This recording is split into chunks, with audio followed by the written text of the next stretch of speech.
All right, let's just dive right in. You know, the world around us, from the giant rides at an amusement park to, well, the invisible vibrations that are happening everywhere, it all moves according to just a few simple, really elegant rules.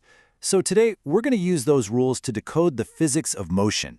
And I promise you are never going to look at a swing set or a Ferris wheel the same way again.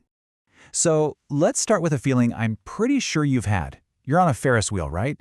You're climbing up, up, up, and as you go over the very top, you get that floaty, kind of stomach in your throat, almost weightless feeling. Then, as you swoop down and around the bottom, you feel pressed into your seat, just a little bit heavier. Sound familiar?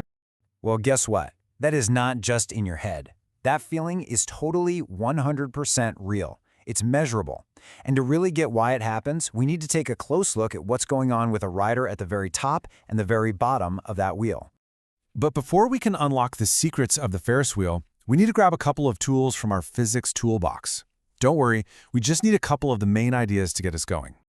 First up, the big one, the most important tool we have, force.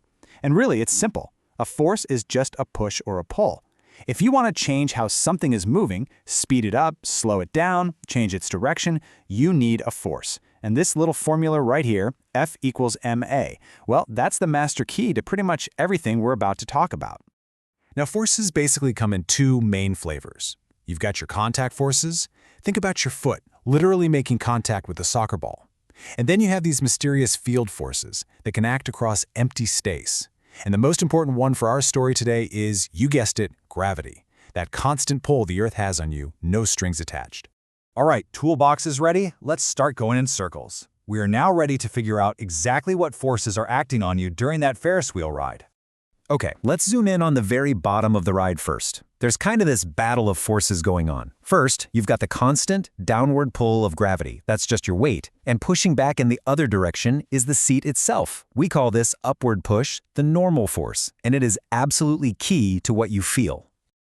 Now here is the crucial bit. See, your body wants to keep moving in a straight line. That's just inertia. But the wheel is forcing you to curve upwards. To make something change direction and move in a circle, there has to be a net or an overall force pointing towards the center of that circle. And at the bottom, the center is straight up. So that means the upward push from the seat has to be stronger than the downward pull of gravity. The push-up has to win.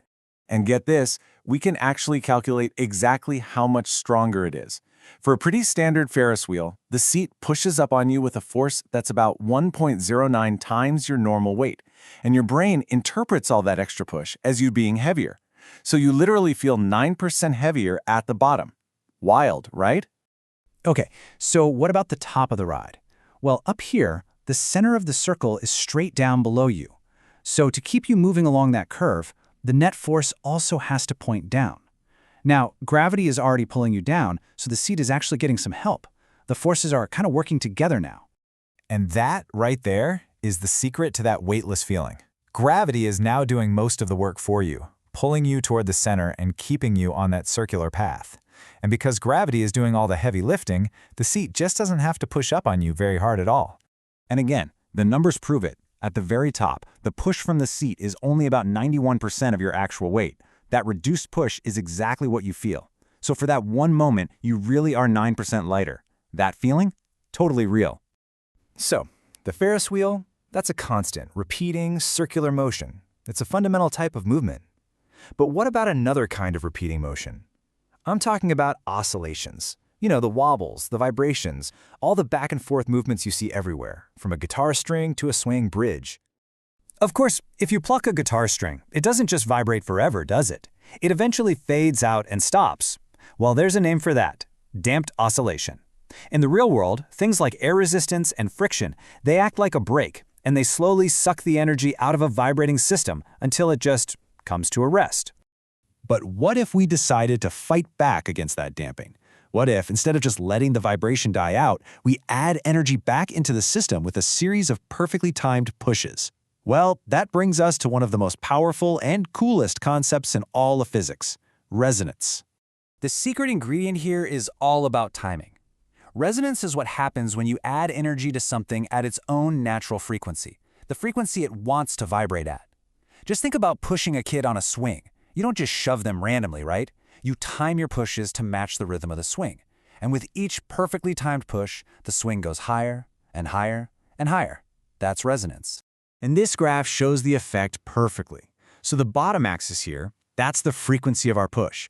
The vertical axis is how big the vibration gets. Now, as our pushing frequency gets closer and closer to the system's natural sweet spot, which is right here, look what happens. The size of the vibration, the amplitude, it just explodes, creating this massive peak. And that is the magic of resonance. It's this incredible force multiplier. A tiny little rhythmic push, if you apply it at exactly the right time, can pump an enormous amount of energy into a system. And that can cause it to oscillate with a huge, and sometimes even a destructive amount of power. So, let's tie this all together. We started with the basic idea that forces change motion. We saw how the constant center-seeking forces on a Ferris wheel make your apparent weight change as you go around in a circle. But then we saw that if you apply a force rhythmically, matching a system's natural vibration, you can unleash the incredible power of resonance, turning a tiny push into a massive effect. And that leaves us with one final thought. You see, resonance is both incredibly useful and incredibly dangerous. It's the principle behind microwave ovens and musical instruments, but it's also why engineers go to such extreme lengths to prevent it in things like bridges and skyscrapers. So as you go about your day, I want you to look around. Where can you spot the power of resonance at work?